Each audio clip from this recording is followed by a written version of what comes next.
My name is Dr. Tom Arcaro, and I teach sociology at Elon University in the United States. This is the second time I've had the honor of working with Aziza Hoke to facilitate a session focusing on how sociology can be used to understand the many social justice issues that affect all humans across the globe. In this class, we will have many languages being used and spoken, both orally and in writing.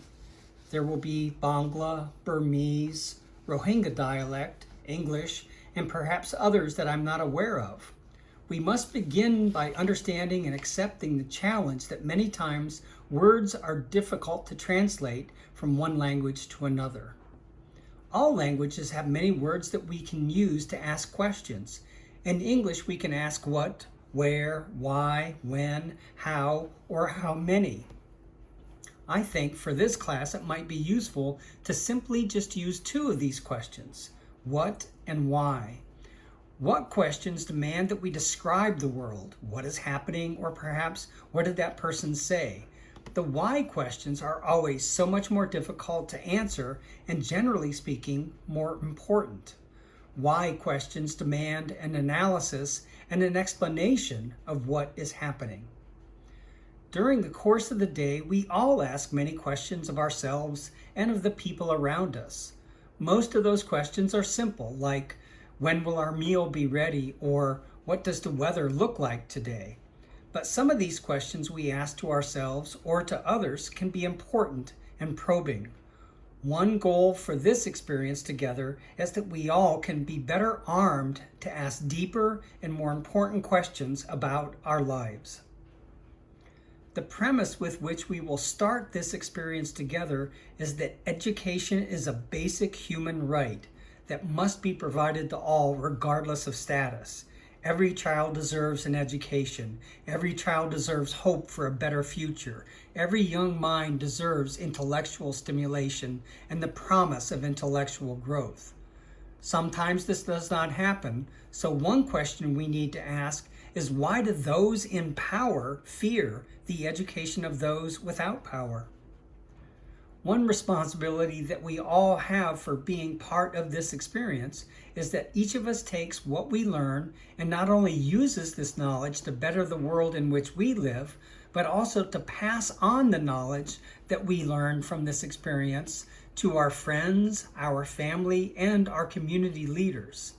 Knowledge just privately contained within one mind is wasted. Critical thinking skills are essential tools in order to both understand and then to confront oppressive forces. Asking important questions generated by critical thinking skills can be used by each person to change the world around them and to change the lives of others. One of my favorite stories is about the anthropologist Clifford Geertz, who spent some time on the island of Java, which is part of Indonesia. Geertz studied the Javanese people and found that the lives that they lived were a little bit different from one valley to the next. When he asked the villagers on one side of the valley why the villagers on the other side had different customs, they replied simply, "Other fields, other grasshoppers." I've always thought that this was the most beautiful and poetic way to express the concept of cultural relativism. The idea that you can look at another's culture's way of doing things and see it simply as being different. Not better than, not worse than, simply just different. In the next several days, we will bring together Rohingya, Bangladeshi, American, and Australian citizens to explore how our lives are impacted by the statuses that our cultures give to us. All of the learners that have been brought together for this 3-day experience are living in Bangladesh. Some of them are guests, refugees from their home country of Myanmar. These Rohingya are victims of genocide. In the next couple days, we will learn to call this process of marginalizing others by the term toxic othering. My hope is that in the next several days, we can learn from each other about the forces that create toxic othering and discover ways in which we can confront these destructive forces. When one group marginalizes another group, nothing good can come from that situation.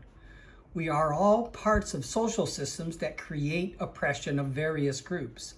Our task together is to explore the process of oppression and understand its various dimensions and faces. My belief, and indeed my hope, is that we can learn critical thinking skills that will allow us to be more effective versions of ourselves and more effective leaders within our communities. I invite all of you to be open with me and with each other as together we explore the forces of oppression. By using examples and conversation, we can begin to first understand and then confront these forces of oppression.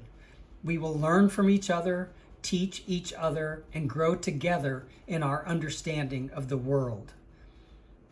I will be using an image of the mythical beast, the Hydra, to illustrate how the process of toxic othering drives oppression.